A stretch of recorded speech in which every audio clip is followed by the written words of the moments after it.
नमस्कार। मैं विनोद कुमार शुक्ला, अड्डा पर आपका स्वागत है।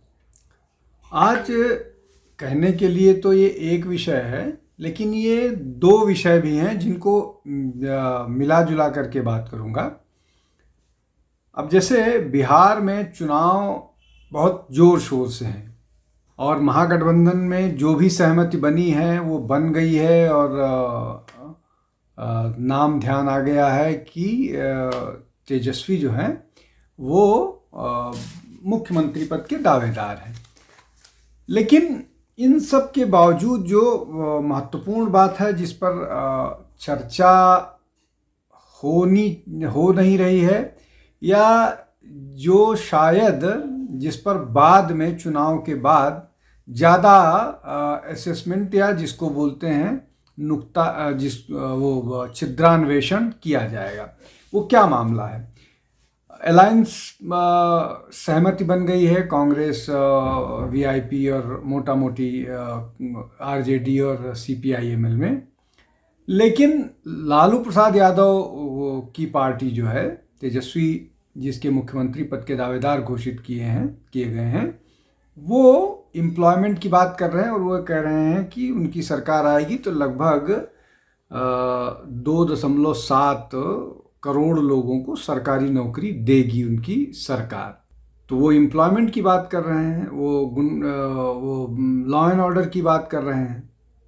लेकिन कांग्रेस जो है अभी भी वोट चोरी पर अटकी हुई है और यहीं से दूसरा विषय शुरू होता है, वोट चोरी पर। अब ये वोट चोरी पर या चुनाव, अगर ये चुनाव हारते हैं या जीतते हैं, उसके बाद इसका विश्लेषण होगा कि कहाँ सफल हुए और कहाँ असफल हुए।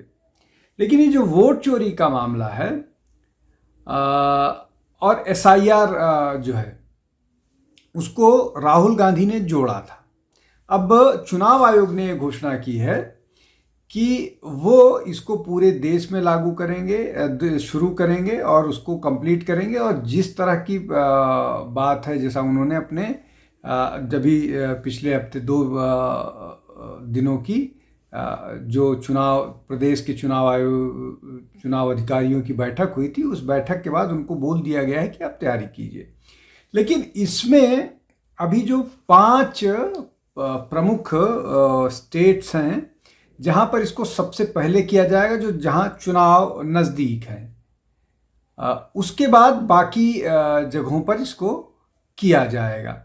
अब ये जो बात है कि एसआईआर को किया जाए, बिहार में एसआईआर को किया गया, बहुत उसमें विवाद हुआ, लोग सुप्रीम कोर्ट गए, सुप्रीम कोर्ट ने इस प्रोसेस को रोकने से मना कर दिया। एक बात, दूसरा एक जो चुनाव के जिसको विपक्ष के सफलता के नाम पर बोला जा सकता है, वो ये बोला जा सकता है कि उन्होंने आधार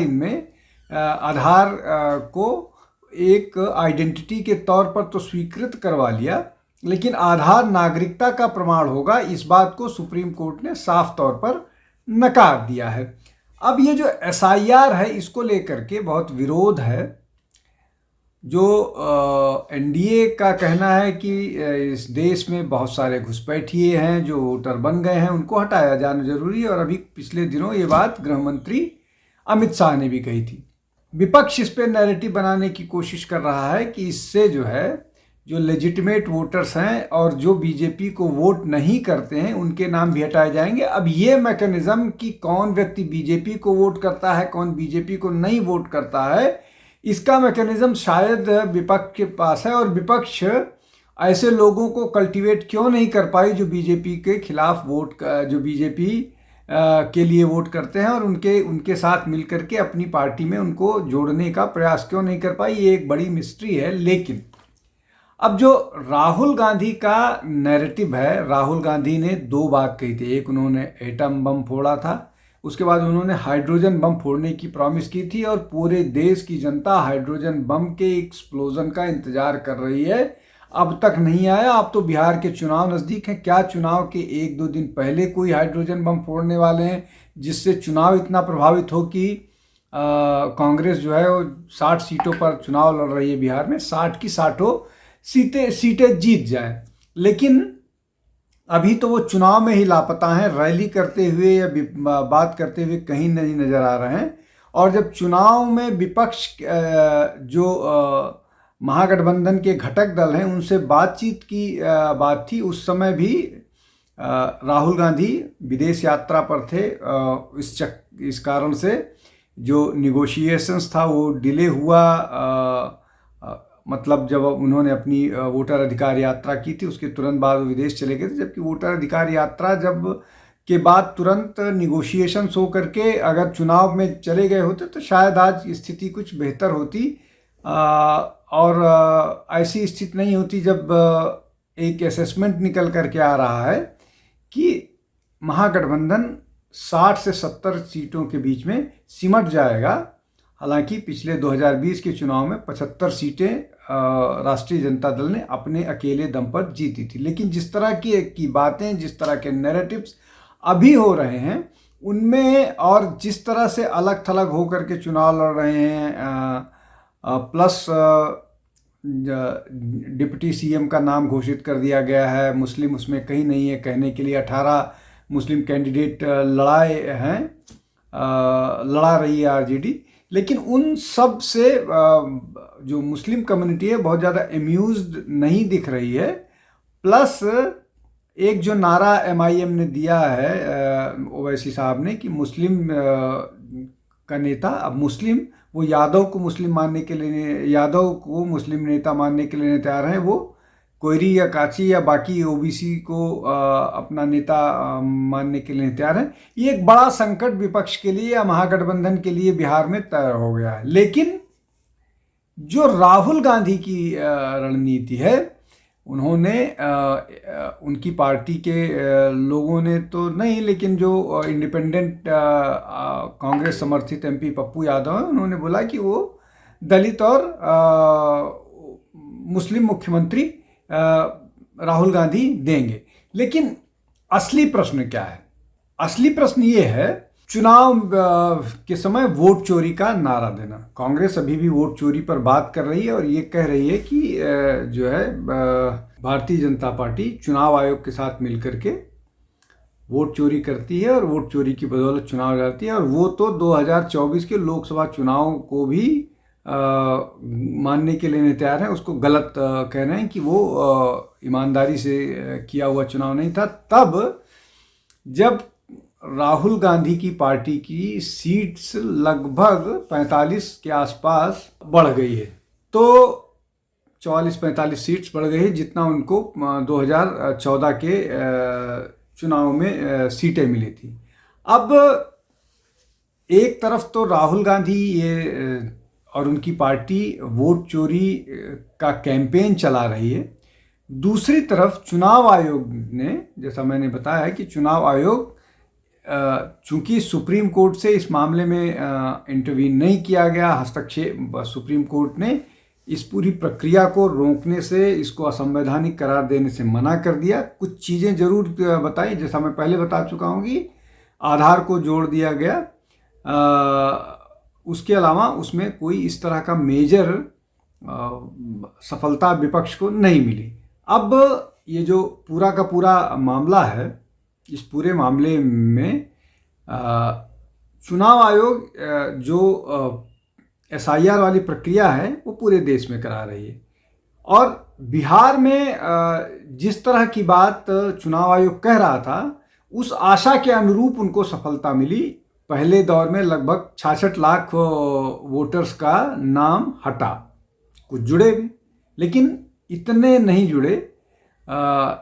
और जब उसके बाद सबके कंप्लेन और शिकायतें वो सब आने के बाद जो फाइनल वोटर लिस्ट आई, जो इंटरिम जो वोटर लिस्ट थी उसमें 66,000 थे, लेकिन जो फाइनल लिस्ट अपलोड की गई वो बढ़ करके 69 लाख हो गए, 69 लाख वोटर्स को हटाया गया। अब इसको लेकर के भी बहुत सारे विवाद चल रहे हैं, विवाद खड़े किए जाने की कोशिश कर रहे हैं।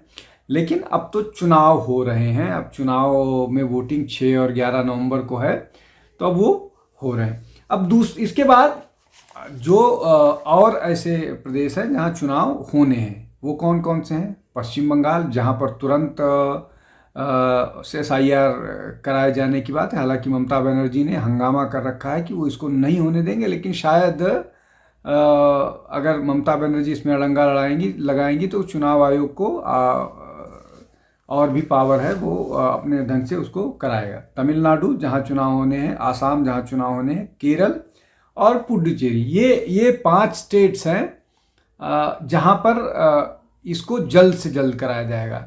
हालांकि जो मेरे पास सूचना है, उस सूचना के आधार पर चुनाव आयोग जल्दी से 10 स्टेट्स में कराने वाला है और उसके अलावा पूरे देश में, मतलब 28 स्टेट्स और बाकी यूनियन टेरिटरीज हैं, इन सब जगहों पर SIR की प्रक्रिया पूरी कराए जाने की योजना है।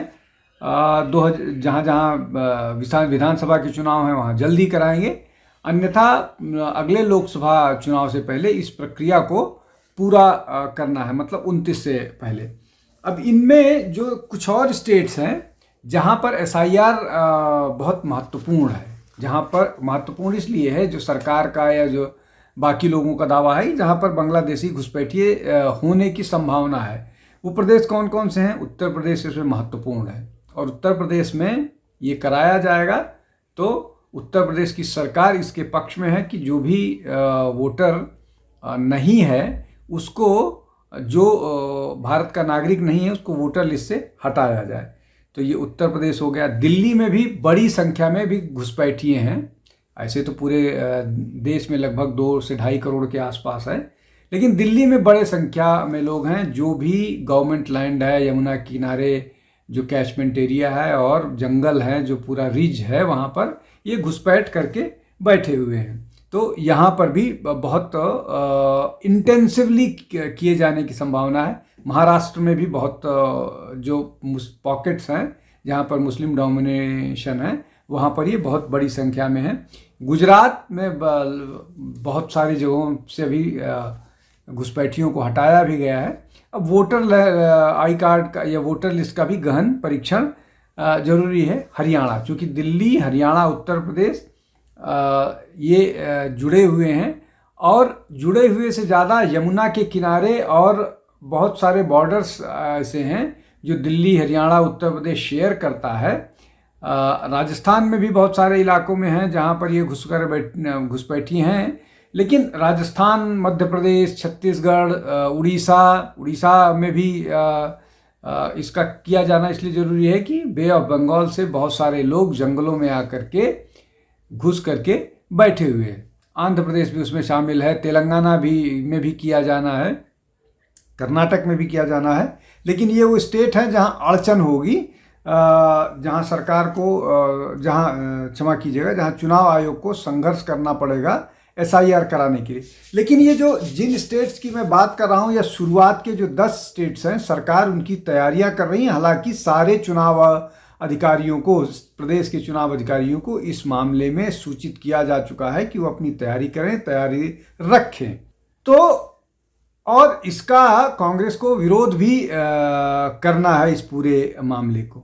अब मैं दोनों विषयों को लिंक करके बात खत्म करता हूं। जिस तरह से कांग्रेस वोट चोरी का आरोप लगा रही है, विशेष रूप से उसने कर्नाटक और महाराष्ट्र का उदाहरण दिया। महाराष्ट्र वाले मामले को सुप्रीम कोर्ट ने टर्न डाउन कर दिया।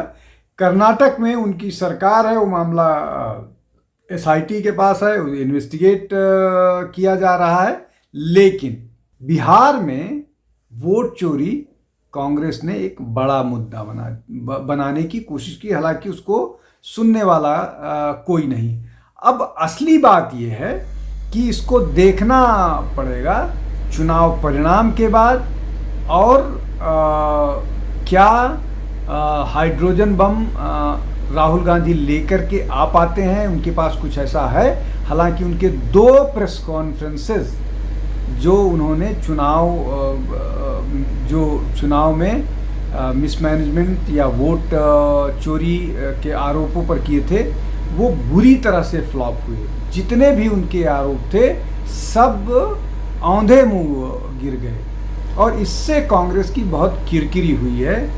उसके बावजूद कांग्रेस के लोगों की मजबूरी है राहुल गांधी की लाइन को टो करना। ये एक बड़ी समस्या है कांग्रेस के नेताओं के साथ या कांग्रेस पार्टी के साथ। अब इन बदली हुई परिस्थितियों में जब एसआईआर होगा, एसआईआर चुनाव आयोग कराएगा, उसके बाद क्या तस्वीर निकल करके आती है इस पर हम सबकी नज़र रहेगी। आज के लिए बस इतना ही। बहुत बहुत धन्यवाद। नमस्कार।